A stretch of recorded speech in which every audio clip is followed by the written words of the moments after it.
Hi guys, ito yung travel namin. Papunta kami ng Cagayan Valley. Ito yung Santa Fe, Maliko. Ayan, Maliko po talaga yung daan nila.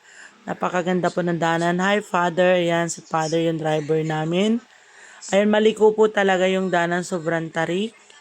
Pero pinakamabilis po siya kasi shortcut. Yung tinatawag lang Santa Fe Ilocos. Yan, ito po siya. Napakaganda po talaga ng tanawin na daanan namin. Para po akong nasa ibang bansa kasi nakadaan po ako nito dati sa Saudi, sa Japan. Yan, nakita ko na yung mga location na ganito. Akala natin sa ibang bansa lang mayroong mga magagandang location. Mayroon din dito sa atin. Napakagandang tanawin pag nandyan po kayo. Kaya lang po, talagang medyo matarik talaga siya. Hindi lang medyo. Yan. Parang akala nyo po, pag tingala nyo po, langit niya. Pagbaba nyo, langit pa rin po. Pero, talagang ang sarap tingnan pag nandun ka po sa tuktok. Ayan, yung mga papunta po ng mga Cagayan Valley, Tugigaraw, Nueva Ecija, Nueva Vizcaya, nadadaanan po natin to papuntang Bicol. Yan, ito po ata yung daanan nila. Ata lang po, hindi po ako sure. Pero, ganun pa man, happy ako kasi nakadaan po ako. The first time ko po talaga nagpunta sa Lalo. Iyan. Apari. Medyo dulo-dulo na siya, pero hindi pa naman ganun kadulo. Okay lang, talagang experience. Yan, nakarating kami dito. Yan, sa mga gusto mo magpunta doon, may mga nadadaanan kami mga bundok na kakaiba talaga. Pero nakakatakot siya sa landslide ha.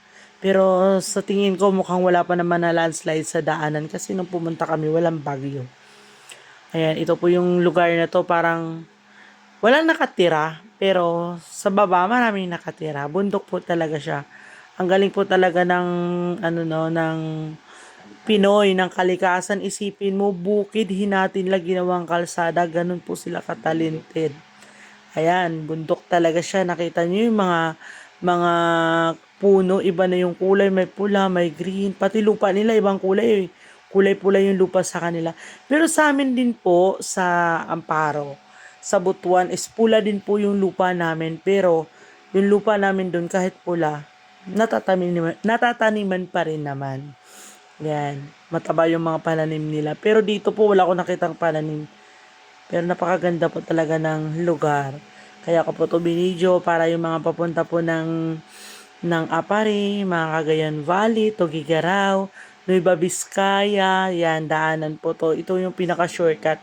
Kasi nung umuwi po kami, is doon na po kami dumaan sa kabilang daan, sa Santa Fe. Medyo hindi ganun katarik, pero medyo malayo po talaga. Pero ito ilang, ano lang namin tong inakyat eh. Medyo may akyatin din talaga. Kaya nga hirap na hirap po kami mag-akyat. Pero di naman po kami naglalakad. Ayan, yun lang kagandahan doon. Nakasakay po kami. Ayan, sinadya ko po talagang i-video to kasi sa tingin ko matagal po ulit ako makakabalik dito. Ayan, medyo malayo kasi talaga eh. Ayan. Masaya.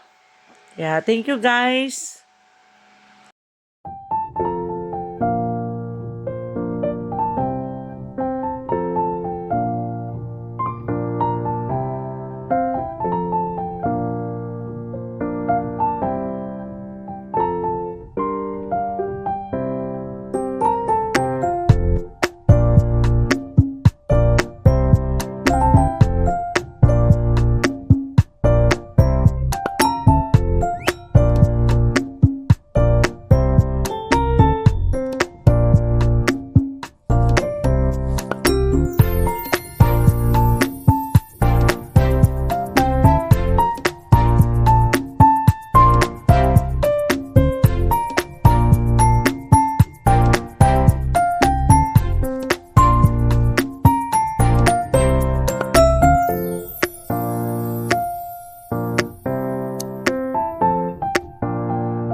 Ayan, pinagpapatuloy ko yung aking voice over. Ayan guys, malapit na po kami talaga. Medyo nasa 2 hours and a half namin tong tinawid.